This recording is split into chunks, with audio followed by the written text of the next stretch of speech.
Good evening everyone and welcome to Live Bird TV. So this video I'm going to sort of dive into what I believe, in my opinion, this is just my opinion only. I think Liverpool are now into what phase 2 of Liverpool's rebuild, as in the squad. Now, a lot of people that are anti-FSG and a lot of people that are calling that is bad and Klopp and all that, you know, not seeing this, not seeing that. I think they're not taking into account that Liverpool have been identifying the squad's sort of decline, and they've been trying to do it, you know, in the best way they can. I actually believe that there's a mixture of two reasons as to why we haven't sort of done it quicker, and that I think goes with the club's strategy and Jurgen's strategy, which is not to panic buy and also to wait for targets until they become available. So here's a classic example. Luis Diaz was due to sign in the summer, and then as soon as we found out that you know, basically Tottenham were in for him, we then fast-tracked it and got Luis Diaz in the January window. So the reason why I'm going to say that we have already started the rebuild is because we have. Now, here's a classic example. Jamie Carragher said yesterday that Trent Alexander-Arnold needs someone to challenge him at right back. Yeah, well, we did. We identified somebody to do that, and Calvin Ramsey was brought in for £6.5 million from Aberdeen. Now, at the time, he was the best teenager in Europe for a consistent sort of star rating, the young player in Scotland, and also the most assists in Europe for any teenager. Unfortunately, FSG, Jurgen Klopp, Pep Lijnders couldn't see the fact that he wouldn't kick a ball for us. He's been injured all season. That is something the crystal ball doesn't let you know. So the right back position was already identified. We lost Sadio Mane. We identified him, brought in Luis Diaz. Luis Diaz has been an absolute revelation. Let's not get it twisted. He's been outstanding. What have we missed this season? Luis Diaz for about 4 or 5 months. Right, we cannot comprehend that happening. So there's the right back position as backup, lost for the season. The left-sided attack lost for half a season. Right, Bobby Firmino was absolutely flying before his injury. We've lost him for 3-4 months of the season. Diogo Jota, we lost him for 3-4 months of the season. Virgil van Dijk, we lost him. I mean, the injuries that we have had this season have been absolutely incredible. We brought in Arthur Melo. Now, Arthur Melo has played for Barcelona, Juventus and Brazil, right? There's a serious player there. Could we see the crystal ball of him getting injured and being out for half a season? No. Arthur Sabitza's going at Manchester United. He's on loan. He's played more or less nearly every game or some part in it.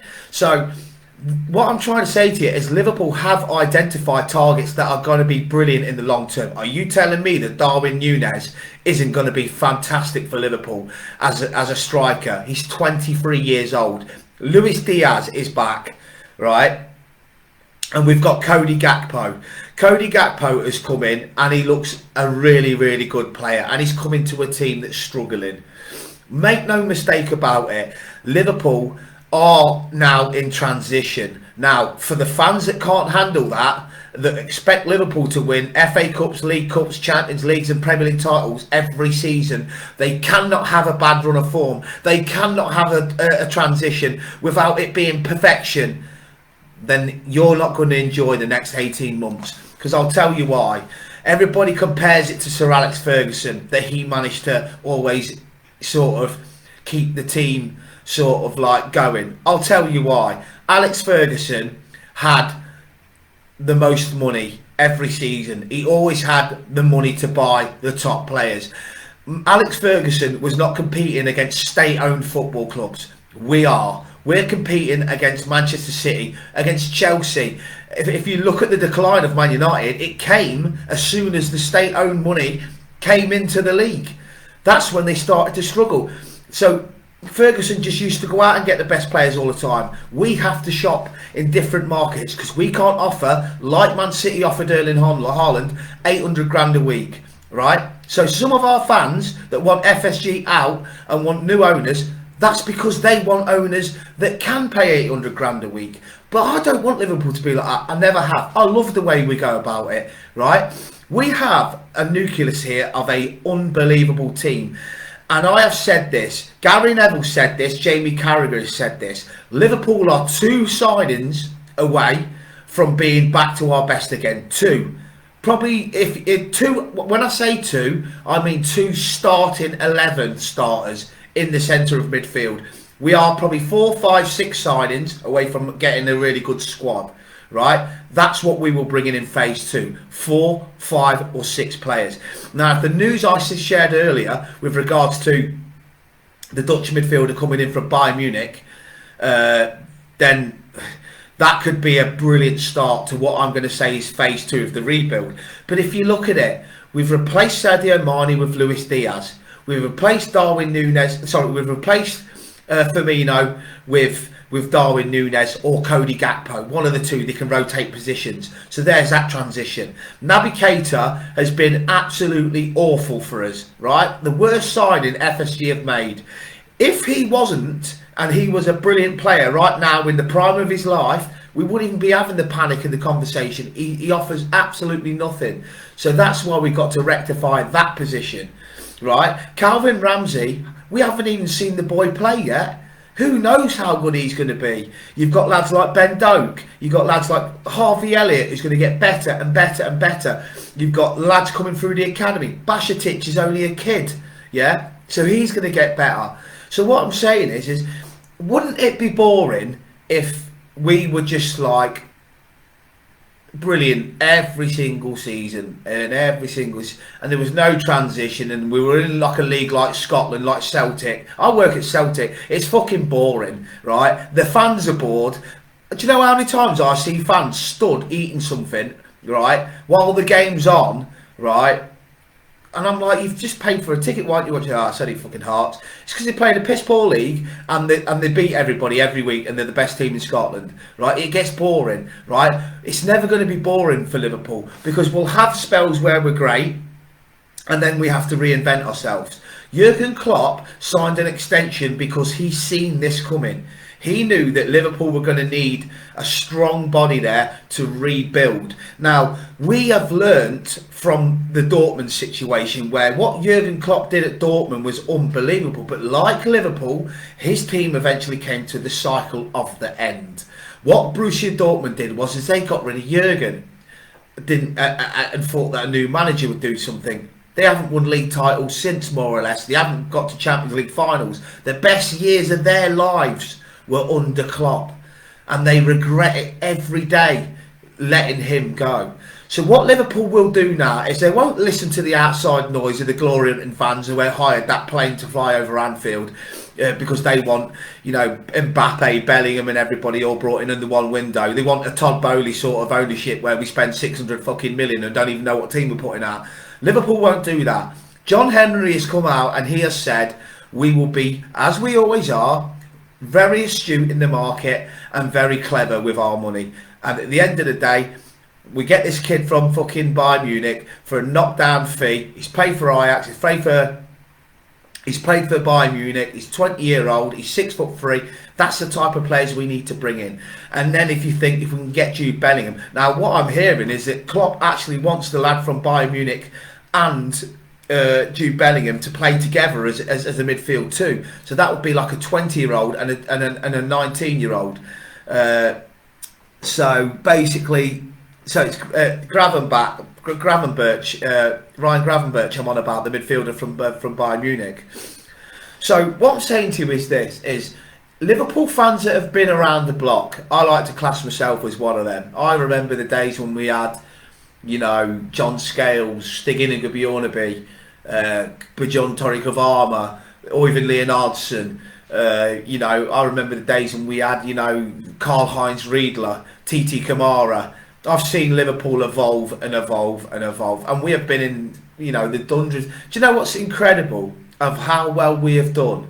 We are 3 points off top 4 if we win our game in hand. 3 points. In any other season before Klopp, This would be one of our best seasons we've had in years. This would be, look, we're pushing for Champions League. The years we spent in the Europa League, the years of mid-table finishes, 8th place finishes, 9th place finishing, we're on the curbs. We're on the crisp of the doorstep of top 4. And yet everybody's just doom and gloom, doom and gloom. I get it. We lost to Bournemouth. But this is like, who said it this week? The Man City player. What's his name? I think it was De Bruyne. Yeah, Kevin De Bruyne. He said, the problem you've got now is the Premier League is so good that even the little teams can spend money, right? And they can compete now. And he's right. Bournemouth away, they're fighting for their lives. If Salah scores that penalty, we go on and win that game. It's gonna change. Everything's gonna change. And what I'm saying is, look, people are doom and glooming. They're looking at the next 3 fixtures. All right, we've got Arsenal at home, we've got Chelsea away, Man City away. But if you actually look at our head-to-heads this season against the big boys, we've beaten them. We beat Tottenham away. We beat Man City at home. We beat Newcastle away. We drew 0-0 with Chelsea at home. So we've actually done better in them games. So why can't we go and get 7 points out of 9, 9 out of 9? And we'll be in such a better position. We've still got to play Tottenham at Anfield. You know, so if we win our game in hand, we're 3 points behind Tottenham, and we've still got to play them. It's like, what does my head in is some of our fans, they want instant success, and then when they get instant success, they want us to stay successful forever. They want players to play at maximum level forever. They don't expect, I mean, some of the abuse that James Milner got yesterday of some of the fans makes me sick. Hurry up and retire. You've been useless for years with some of the comments. I hate fans like that. And I tell you what, whoever flew that plane over Anfield, I'm telling you now, that was a supporter from the other side of the world that's got a few quid. Because I'm telling you now, you'll hear about it from me. I've got friends that work at the club, and I'll tell you now that if FSG have a moment where they're close to, you know, a massive sort of like protest, you'll hear it from me first, because I'll be probably a part of it, because it would have got to the point of no return. They're nowhere near that. They are nowhere near that. John Henry has come out and said this week and last week, and I don't know how many times he has to say it, we know what we have to do. We will do this summer. We will back Jurgen.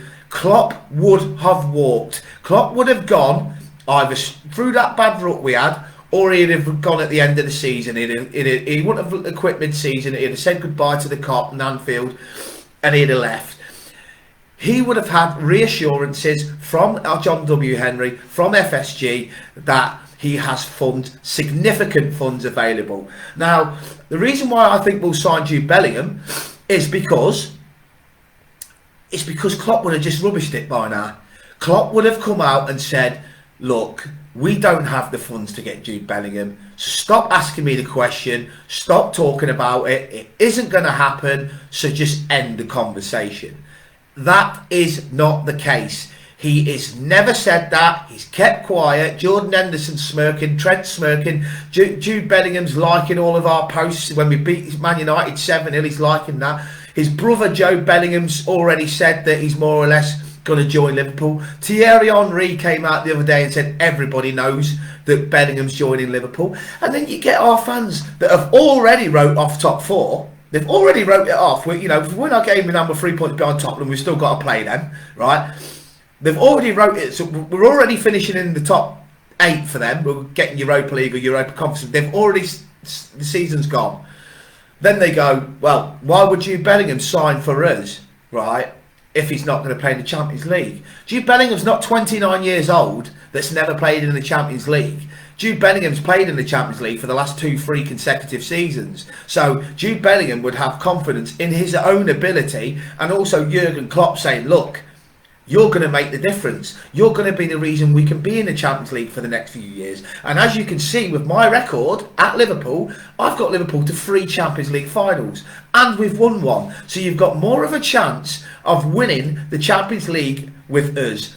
Real Madrid, Benzema's not going to last forever. Modric's not going to last forever. 2 of their greatest ever players are going to be finished within the next year or so, right? He's then going to more or less have to carry Real Madrid. Liverpool have the next best players coming through. Luis Diaz, Cody Gakpo, Darwin Núñez, Harvey Elliott, Bajcetic. These are players that could go on to be absolute world beaters for us. And Bellingham would slot right in alongside, hopefully, Gravenberch from Bayern Munich. And then obviously you've got Thiago Alcantara, who could come in as a luxury player, because we missed him, by the way, last night. Thiago would have been ideal for the passes were all side to side, the passes were all backwards. Thiago would have made pinpoint passes. I actually think we'd have done a lot better had he been fit. And there's another player that we've missed this season. Our injuries this season have been an absolute disgrace, and I just don't think our fans have given our lads, you know, a little bit of a break. We cannot. We have just gone out of the Champions League to the 15-time European champions, right? 15 European Cups I think they've won. I think it's 15 or 14. And you'd think we got knocked out by Basel over 2 legs. This is our fan base for you. We can't even go out to Real Madrid over 2 legs without everybody being a pile of shit, everybody being, you know, being get this player out, get that player out, get this player out. The way I see it is Jude Bellingham will sign, right? Then you've got Gravenberch, right, who I reckon will get for 25-30 million quid, right? So there's 2 central midfielders. You've got Jude Bellingham, Gravenberch, ages 20 years old and 21, right? So there's the future of our midfield right there. And then you've then got Bajcetic, who's 18. Right, so there's another young midfielder. Then you've got the lovely blend of experience now with Henderson, Thiago. Maybe keep Fabinho for 1 more season, but if we get a reasonable offer for Fabinho, then let him go.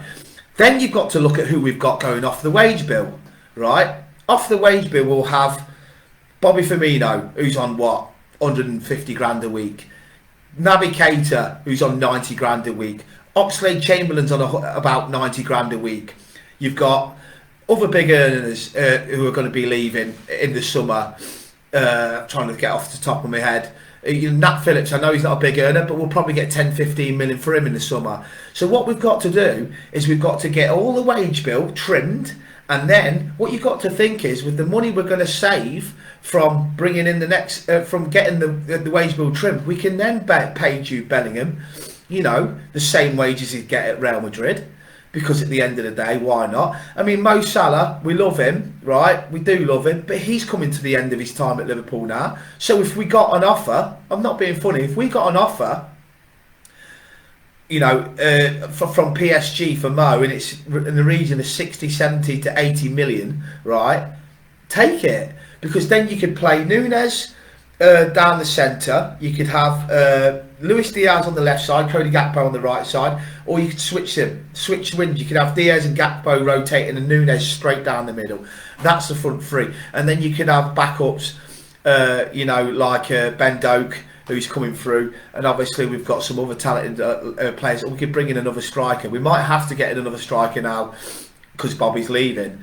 So it is what it is. I mean, I actually think that what we'll do is we'll bring in Matheus Núñez from Wolves. I think we'll bring in Jude Bellingham and obviously the lad from Bayern Munich, and that's 3 central midfielders to add to Thiago, to Henderson, to Bajcetic, to Curtis Jones will probably go. He's not good enough. I mean, his injury record's up there with Naby Keita's, so Curtis Jones will probably go as well.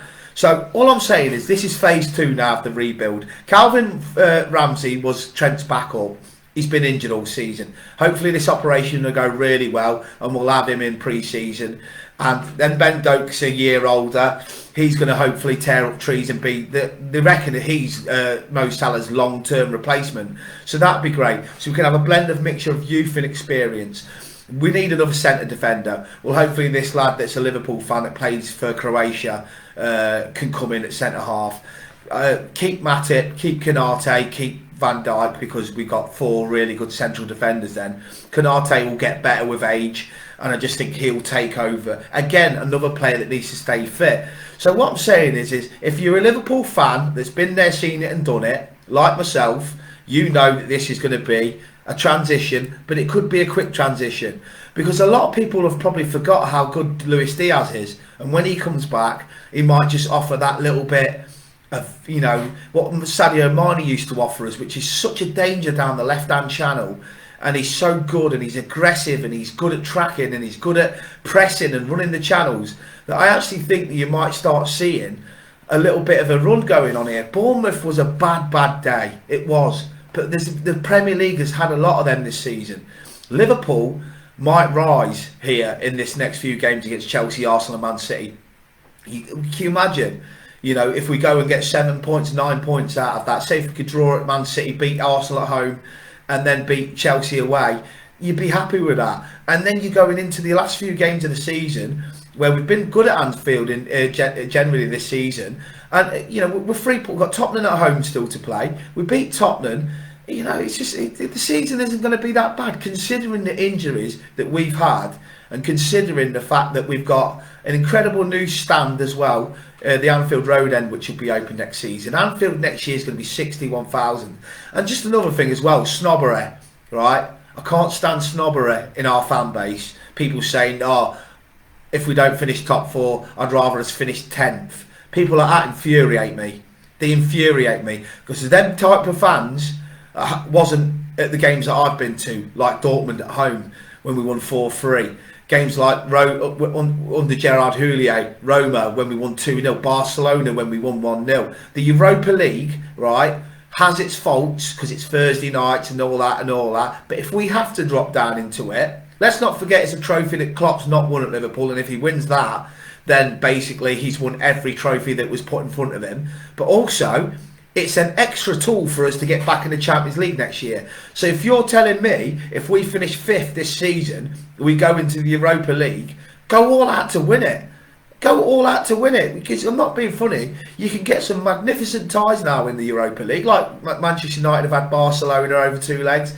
You know, and you know that next year they'll be slagging the Europa League because they'll be in the Champions League. But that's the way it is. But I'm just saying, snobbery gets you nowhere. The way I look at it is the Europa League, if we go into it, is a trophy, and Jude Bellingham will still be playing in Europe. These idiots that think that if we don't get top 4, we've got no chance of signing players, then say we need to finish 8th or 10th, and think that gives us a better chance of signing players. Players want to play as much as anybody. Players want to play in Europe. If you're asking me, and I've watched a few of the Man United games, are you telling me they're not going to go all out for that Europa League? Arsenal not going to go all out for the Europa League? Of course they are. So all I'm saying is you cannot be snobbery. Some of the best days of our lives have been in Europe, and it doesn't have to just be the Champions League. Yes, we want the Champions League, of course we do. But if you're asking me during transition, if someone said to me now, Neil, you're going to have them days back under Klopp again, but you're going to have to go through it all again. You're going to have to go into the Europa League for a season. You probably get to the final like we did against Sevilla.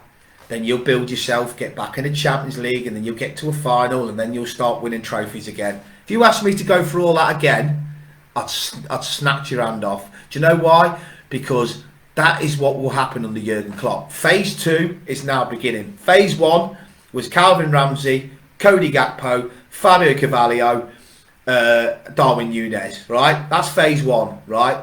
Phase 2 will be Jude Bellingham, Gravenberch from Bayern Munich, possibly Matheus Nunes from Wolves, and then a centre-back, right? That's phase 2. And then basically we've got a Liverpool that can compete all the way through till Klopp, you know, sees. I mean, he can't leave on one pandemic title. It's not good enough for a manager of his calibre. It's not good enough for Liverpool, right? He needs to leave with a legacy. He's a young man still. He's only in his early 50s. He could easily stay at Liverpool, and he hinted at this the other day. I've got 10 more years in me. That was a hint. I actually think that was him calling out for another 10 years at Liverpool. He will be the greatest manager that has ever managed this club, in my opinion, when he leaves. That is how confident I am of success coming our way under Jurgen for the next decade. Because I don't think he'll go. I really don't think he'll go. I think once he gets his new Liverpool, once he gets his new team, and he starts winning trophies again, I think he'll stay. And that's it. Keep the faith. Phase 2 will be this summer. Trophy fans, FIFA fans, glory hunters, right? Man City, they win trophies every season. You're quite welcome to jump ship. Or Arsenal, do what you like. Because fans like myself that have been there in the piss down rain in Stoke when we were getting beat 6-1 and 5-0 down at half time, fans like myself that used to look at us and try and pray we'd win a trophy with Barini, Lambert and Balotelli up front. Fans like us have been there, seen it and done it, and we know the good times are returning. You'll never walk alone.